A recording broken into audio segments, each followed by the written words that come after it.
Hello students, आज हम लोग रोलिंग मोशन के बारे में पढ़ेंगे कि जो रोलिंग मोशन होता है वो क्या होता है और इसमें रोटेशनल मोशन और ट्रांसलेशनल मोशन जो है वो कैसे वर्क करता है। अब तक हम लोग ये समझ चुके हैं कि जो रोटेशनल मोशन है वो कैसे वर्क करता है और ट्रांसलेशन मोशन जो है वो कैसे वर्क करता है।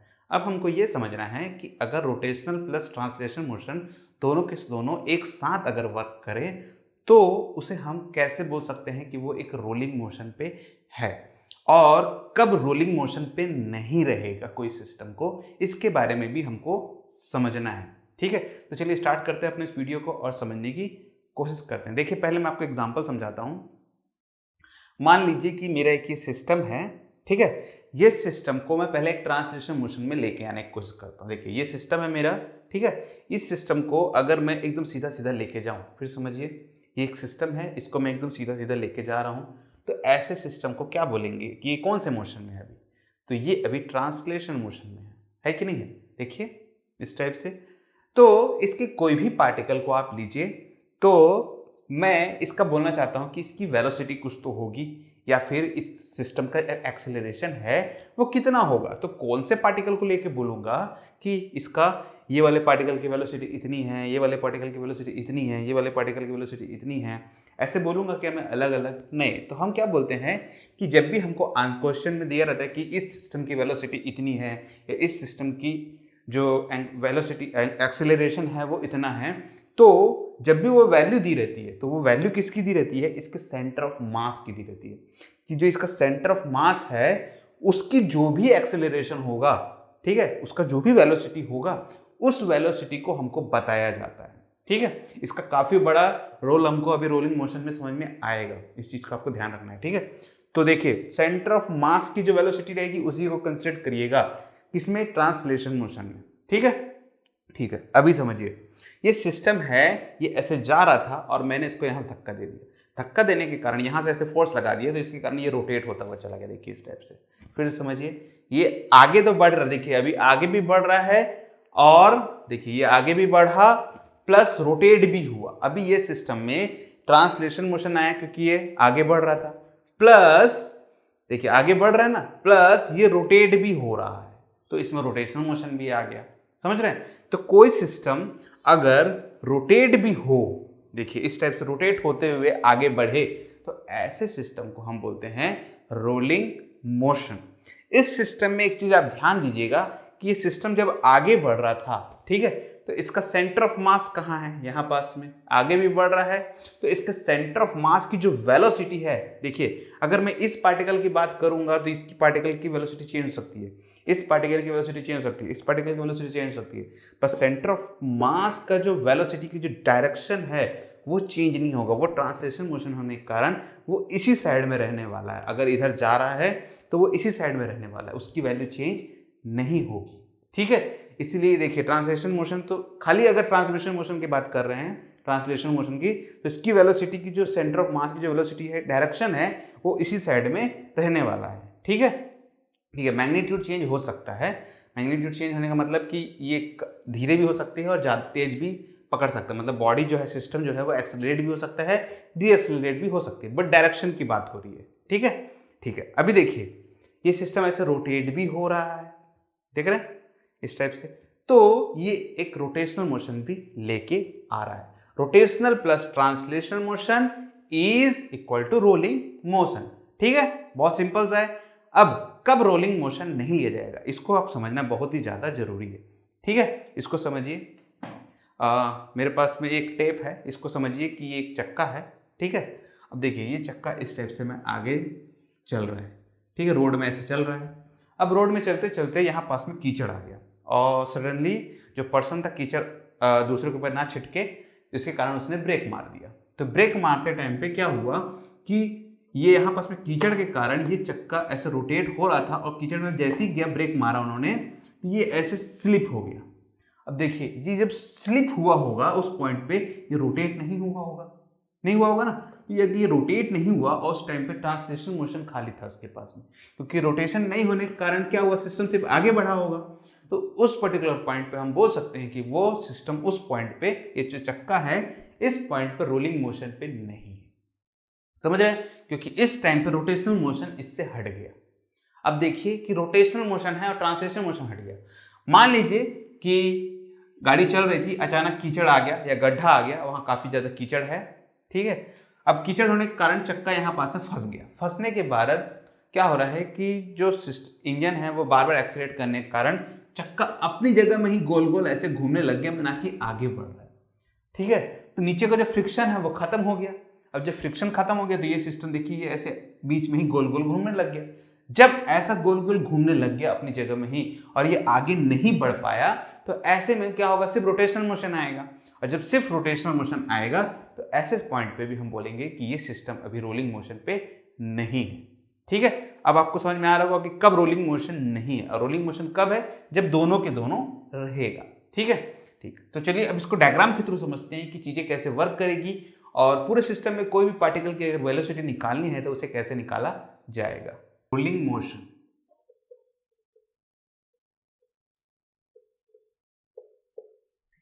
तो डायग्राम बना लेते हैं। दिस इज अवर व्हील, ठीक है। एक व्हील ले रहे हैं हम जो सिमेट्री फॉर्म में है, ठीक है।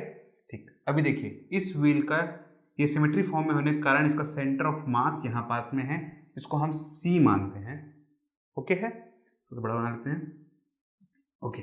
अब देखिए ये जो सर्कल है, ये जो व्हील हम लिए हैं, ये wheel rolling plus rotational motion दोनों में है, ठीक है। तो because of the translation motion के कारण, ठीक है, सॉरी रोलिंग प्लस रोटेशन नहीं, रोलिंग प्लस ट्रांसलेशन मोशन दोनों में है। तो because of the translation motion के कारण, तो ट्रांसलेशन मोशन का कौन सा पार्ट लिया जाता है, सेंटर ऑफ मास को लिया जाता है, ठीक है। तो इसका सेंटर ऑफ मास कहाँ पास में, इस पॉइंट पे, तो इसकी वेलोसिटी किस साइड में रहेगी, इस साइड। तो इसको हम बोलेंगे VCM, ठीक है। सेंटर ऑफ मास से लिया जा रहा है, ये ट्रांसलेशन मोशन के कारण है। अब इसमें रोटेशनल मोशन भी आता है, तो रोटेशनल मोशन कैसा आ रहा है, इसका इस साइड आ रहा है, ओमेगा ओमेगा, ठीक है। इस टाइप से ये आगे रोटेट भी हो रहा है, प्लस ये ट्रांसलेशन मोशन कारण VCM भी इसके साथ में इसको मिल रहा है, ठीक है। ठीक, अभी समझिए कि मैं किसी भी पार्टिकल का वेलोसिटी को निकालना चाहता हूं कि उस पर्टिकुलर पॉइंट पे उसकी जो वेलोसिटी है वो कितनी है, तो उसे कैसे निकाला जाएगा, ठीक है। तो किसी भी पार्टिकल की वेलोसिटी को निकालने के लिए देखिए फॉर्मूला निकाला जाएगा V equal to omega R। अब ये जो R है ये डिस्टेंस रहेगा कि उसका जो डिस्टेंस है वो कितना है, और W omega is the angular velocity, ठीक है।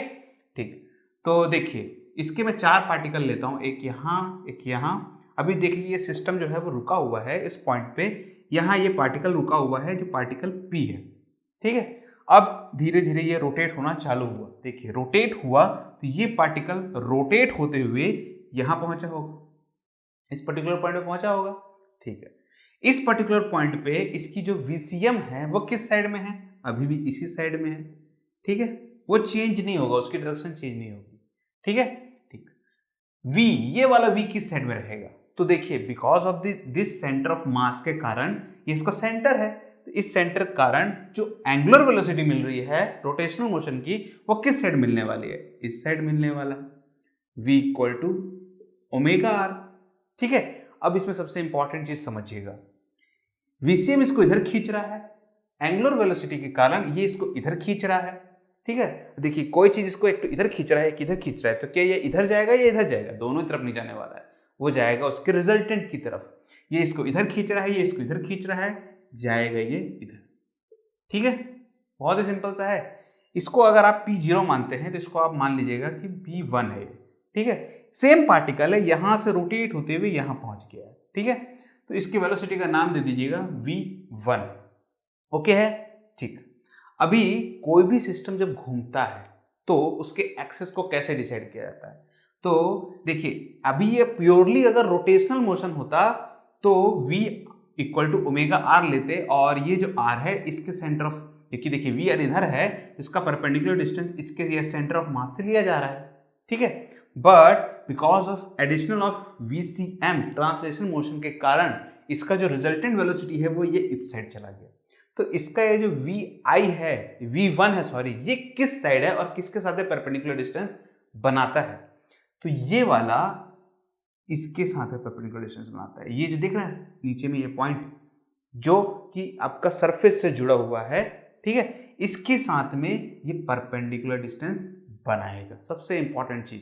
तो एट टी इक्वल टू जो जीरो होगा इंस्टेंट टाइम पे, ठीक है, उस पर्टिकुलर पॉइंट पे एक्सिस ऑफ रोटेशन जो है, एक्सिस ऑफ जो रोटेशन है वो किस पॉइंट पे आएगा, P0 पॉइंट पे आएगा। और ये काफी ज्यादा इंपॉर्टेंट पॉइंट है, ठीक है, किसी भी पर्टिकुलर पॉइंट का वेलोसिटी निकालने के लिए।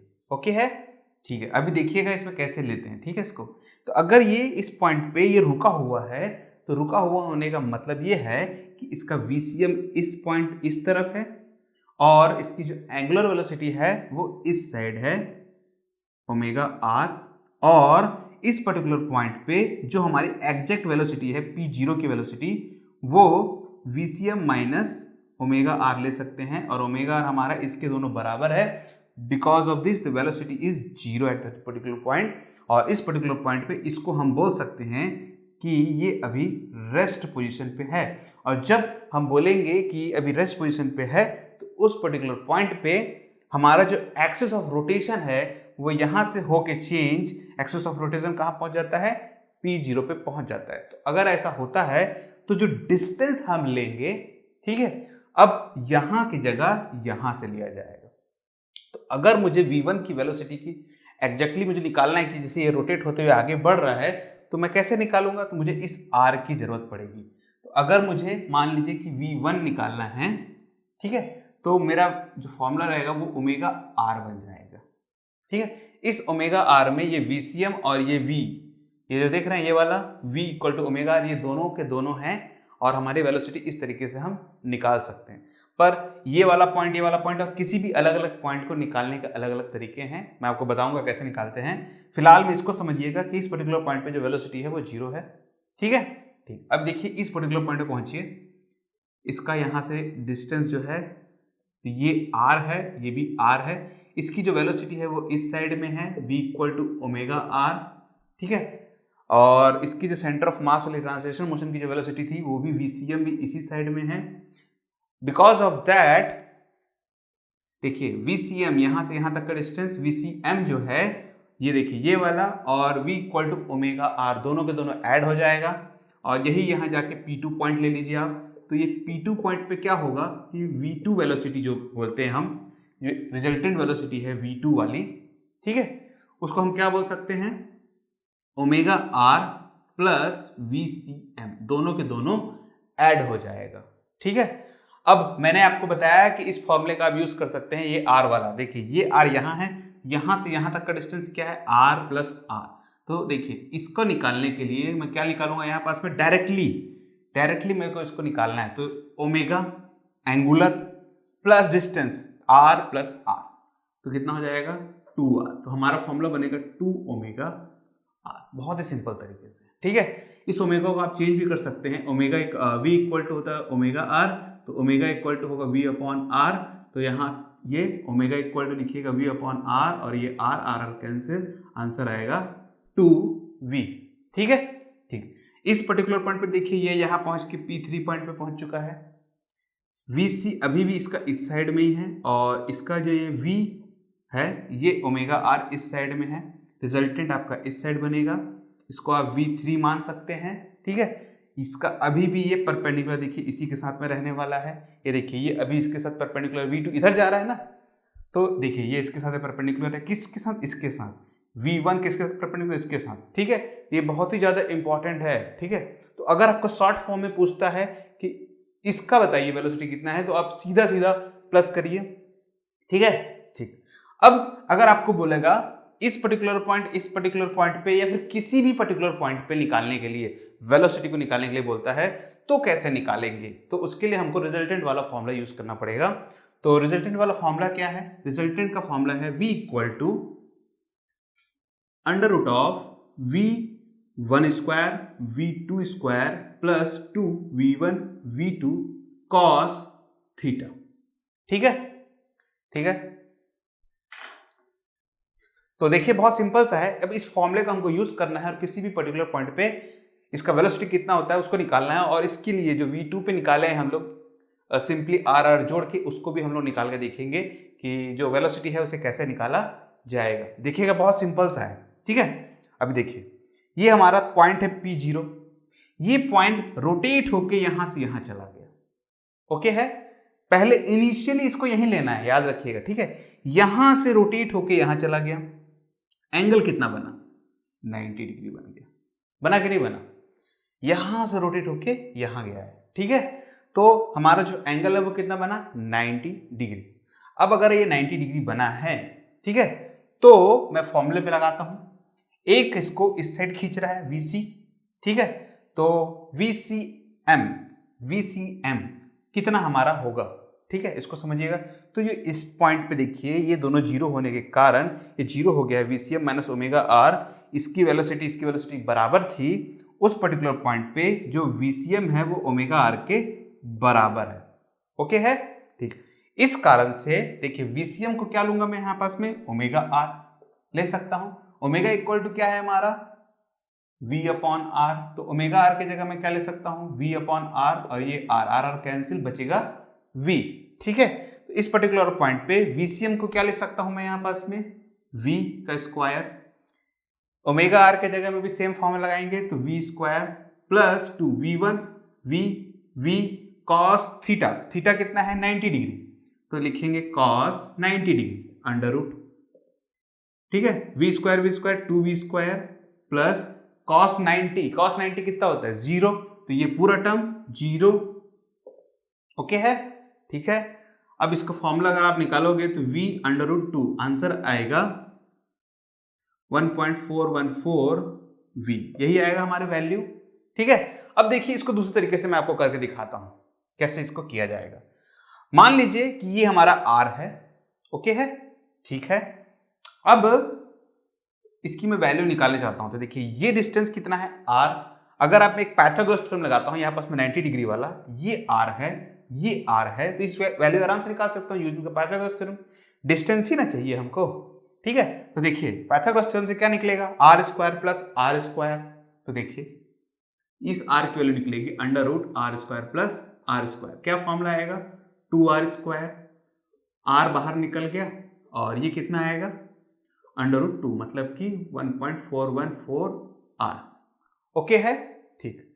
अब देखिए मेरे को इसको वेलोसिटी में कन्वर्ट करना है, तो कैसे आएगा, फॉर्मूला क्या था इसके लिए, ये हमारा V1 है, ठीक है, इसी को मैं यहीं निकाल के दिखाता हूं आपको। तो V1 कितना आएगा, ओमेगा R, ठीक है, R कौन सा डिस्टेंस, स्मॉल r ले लीजिएगा, तो ये R कौन सा निकला है, ये वाला R निकला है, तो कितना आएगा हमारा 1.414R, ओमेगा कितना होता है, ओमेगा होता है V upon R, R R cancel, हमारा आंसर आ गया 1.414V, देखिए उतना ही आंसर आया जितना इसमें आया है, ठीक है। तो हम इस तरीके से भी निकाल सकते हैं, पर इस फॉर्मूले में प्रॉब्लम यही है बस कि जब आप इसकी वैल्यू को निकालने की कोशिश करेंगे तो ये जो डिस्टेंस है, ये डिस्टेंस मेंटेन होना चाहिए, मतलब यहां से यहां का और यहां से यहां तक का डिस्टेंस मेंटेन होगा, तभी आपको ये फॉर्मूला निकल के आएगा। और दूसरा कंडीशन ये है कि ये वाली वैल्यू इसके वैल्यू के साथ में परपेंडिकुलर होगा, तब ये फॉर्मूला वर्क करेगा, नहीं तो नहीं करेगा, ठीक है। बट ये वाला फॉर्मूला जो है ये सभी पॉइंट पे वर्क करेगा। मान लीजिए कि ऐसा होता है कि आप इस पर्टिकुलर पॉइंट पे पहुंचते हैं, VC अभी भी इसी साइड में है VCM, और ये आपका इस साइड में है, देखिए, ठीक है। अभी देखिए इस पर्टिकुलर पॉइंट पे VCM इधर था, ये दोनों एक दूसरे 90 डिग्री बना रहे थे, इस पर्टिकुलर पॉइंट पे ऐसा नहीं है, तो 90 डिग्री नहीं बन रहा है, देखिए ये इस साइड रिजल्टेंट कहीं बनेगा इसका, तो 90 डिग्री नहीं बन रहा है, तो कैसे निकालोगे, तो इसके लिए आपको इसका यूज करना है। देखिए सेकंड पॉइंट पे निकालता हूं आपको, ठीक है। इसको समझिएगा, मान लीजिए कि इस पर्टिकुलर पॉइंट पे आप कहीं पास में हैं और आपको इसकी वेलोसिटी निकालनी है कि जो इसका रिजल्टेंट वेलोसिटी है वो कितना आ रहा है। देखिए मैंने इसको इधर बताया था, एक तो ये टेंजेंट इसको इधर खींचा, इसको इधर खींचा, ये कहीं इधर खिंचाया होगा, ठीक है।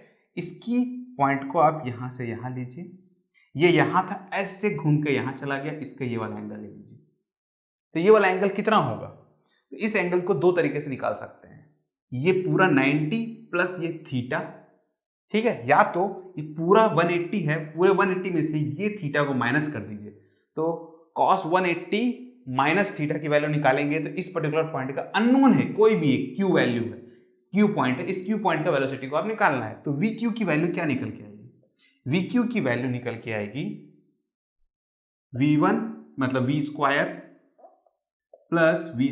Plus 2 V V cos 180 minus theta under root में। तो क्या निकल के आएगा 2v² और ये भी 2v² cos 180 minus theta. Cos 180 minus theta कितना होता है? Cos 180 minus theta. कॉस जब 180 आता है तो चेंज नहीं होगी, 180 कारण भी सिर्फ साइन चेंज होगा, ये आएगा माइनस कॉस थीटा। तो देखिए 2v² बाहर निकाल लीजिए, बचेगा 1 minus cos theta under root में। ठीक है, ठीक है। अब इसको थोड़ा सा ध्यान से देखिएगा। 1 माइनस कॉस तो थोड़ा ट्रिग्नोमेट्री का प्रॉब्लम आ गया है यहाँ पास में। तो 1 माइनस कॉस थीटा का फॉर्मूला कैसे निकाला जाएगा उसको समझिएगा। थोड़ा सा जगह बनाते हैं थोड़ा सा यहाँ पास में, आपको दिखाता हूँ मैं। फॉर्मूला बहुत सिंपल सा है। कॉस 2 थीटा, कॉस 2 थीटा का फॉर्मूला होता है 1 माइनस 2 साइन स्क्वायर थीटा।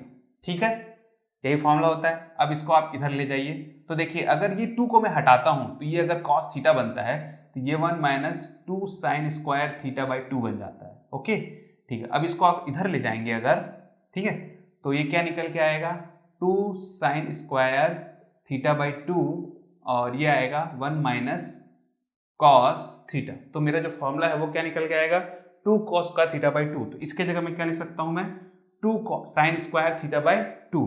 तो ये आएगा 2v² और ये आएगा 2 साइन स्क्वायर थीटा बाई 2। ठीक है, इसमें से ये 2 और 2 4 बन जाएगा, तो 4v² sine square theta by 2 under root में है ना ये। तो फॉर्मूला क्या निकल के आएगा बाहर 2v² का v और साइन स्क्वायर थीटा का साइन थीटा बाई 2। तो ये किसी भी एक पर्टिकुलर पॉइंट पे अगर ये इस साइड में है तो आप आराम से इसकी वेलोसिटी निकाल सकते हैं, vq की वेलोसिटी। ओके है, ठीक है। अभी देखिए मेरे को इस पर्टिकुलर पॉइंट पे निकालना है। मैंने डायरेक्टली आर और आर को प्लस कर दिया था, तो ओमेगा आर लिख के डायरेक्टली मैंने इसकी वैल्यू को निकाल लिया था। ठीक है, तो क्या निकल के आया था 2 ओमेगा आर। अब मैं चाहता हूं कि यही चीज मुझे इस फॉर्मूले से आए, तो मैं कैसे निकालूंगा। ठीक है, थोड़ा जगह बनाते हैं, V2 के लिए देखते हैं। चलिए, V2 में थोड़ा सा कंसेप्ट है, इसको समझिएगा आप थोड़ा सा।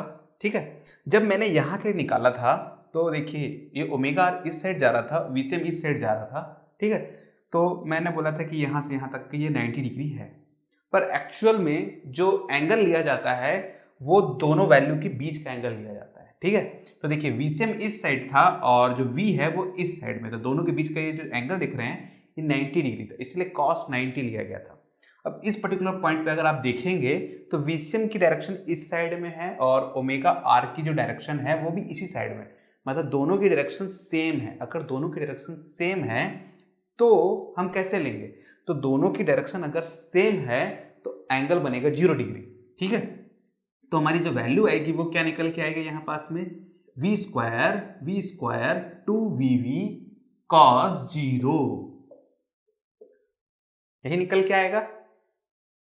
ठीक है, अब cos 0 है तो देखिए ये बनेगा 2v², तो ये बनेगा 2v², cos 0 का मतलब 1, ये अंडर रूट, तो ये बनेगा 4v²। ठीक है, तो 2 बाहर निकला, v बाहर निकला, आंसर आया 2v, जिसको हम लोग बोलते हैं v equal to omega R, मतलब ओमेगा आर। ठीक है, बहुत ही सिंपल सा है। इस पर्टिकुलर पॉइंट को देखिएगा थोड़ा सा यहाँ पास में। अब मैंने यहां से इसको ऐसे कैलकुलेट किया था, आप इसको ज्यादा अच्छे से समझिएगा। ठीक है, ये VC इधर है और ये ओमेगा आर जो है वो इस साइड में जा रहा था। ठीक है, थोड़ा सा फिर समझिएगा, VC इस साइड में है, ओमेगा आर इस साइड जा रहा था, इसकी डायरेक्शन ये है, इसकी डायरेक्शन ये है, दोनों के बीच की डायरेक्शन की जो एंगल मिलेगा वो कितना मिलेगा, यहां से यहां 90 और ये प्लस एक्स्ट्रा, मतलब 90 प्लस थीटा। ठीक है, तो 90 प्लस थीटा लीजिए या 180 माइनस थीटा लीजिए, अगर इसको कंप्लीट लेंगे तो 180 माइनस थीटा बनेगा। और हमारा फॉर्मूला जो VQ का निकाले थे वो इतनी इजी तरीके से हम लोग इसको निकाल सकते हैं। निकाल सकते हैं कि नहीं, निकाल सकते हैं। तो इस तरीके से अगर आप लेंगे तो आपको ये जो रोटेशन हो रहा है इसका कंफ्यूजन नहीं होगा। आपको सिर्फ कॉन्सेंट्रेट किस में करना है, VCM में और ये ओमेगा आर में, इसकी बस एंगल पे कॉन्सेंट्रेट आपको करना है। ठीक है, जैसे देखिए ये P3 है तो इसका V2 अगर V3 निकालना चाहता हूं मैं, तो मैं कैसे निकालूंगा, देखिए इसको बहुत ही सिंपल तरीका है इसको जानने का। VCM V3 दोनों के बीच में एंगल कितना है 90 डिग्री। 90 डिग्री का मतलब कितना होता है 0, इतना ही होता है, 0 होता है ना। तो देखिए V3 V3 अगर मैं निकालना चाहता हूँ यहाँ पास में तो कितना निकल के आएगा, v plus V square plus 2vv cos 90, cos 90 के कारण ये पूरा टर्म 0, तो ये आएगा v स्क्वायर 2v स्क्वायर आएगा, मतलब कि v 1.414। इस तरीके से आप इसको निकाल सकते हैं बहुत आसानी से। ठीक है, तो कोई एकदम झंझट पाने की जरूरत नहीं, बस इन दोनों को देखो, दोनों के बीच का एंगल देखो। मान लो कि आप यहाँ की बात कर रहे हो अगर आप, ठीक है, देखिए ये इसका जो v है, v equal to omega R, वो किस साइड जा रहा है, इस साइड, ये जा रहा है इस साइड में। अगर आप बोलोगे कि इसके एंगल देखोगे तो इसका एंगल कितना निकल के आ रहा है, तो इसका एंगल जो है वो 90 से कम आ रहा है कि नहीं आ रहा है, 90 से कम। तो इसमें जो कॉस टर्म है उसको कैसे लिया जाएगा, तो देखिए इस पर्टिकुलर पॉइंट पे मान लीजिए कोई भी पॉइंट t मान लीजिए, तो V T equal to V square plus 2vv cos 90 minus theta, 90 से छोटा है तो अंडर रूट, तो ये आएगा 2v स्क्वायर और ये भी 2v square cos 90 minus theta, cos 90 minus theta कितना होता है, साइन थीटा, तो इसको आप ले लीजिएगा साइन थीटा। इस तरीके से आप इसको निकाल सकते हैं। अब आपको में कुछ बचा नहीं ज़्यादा, तो देखिए इसको कैसे निकाला जाएगा, 2v स्क्वायर को आप बाहर निकाल लीजिए, 1 प्लस साइन थीटा, बस सिंपल सा है एकदम, 1 प्लस साइन थीटा। इस तरीके से आप इसको निकाल सकते हैं। ठीक है, बस आपको थीटा की वैल्यू अब मालूम करनी है और आप आसानी से इसके आंसर को निकाल सकते हैं। तो ये ज़्यादा एक अच्छा तरीका है, ना कि बस इसको कॉन्सेंट्रेट करने का कि ये कितना रोटेट हो रहा है, बल्कि इस पे कॉन्सेंट्रेट किया जाए कि दोनों के बीच का जो एंगल है वो कितना है। ठीक है, तो ट्राई करिएगा इस कंसेप्ट को भी, काफ़ी अच्छा कंसेप्ट है ये भी एक।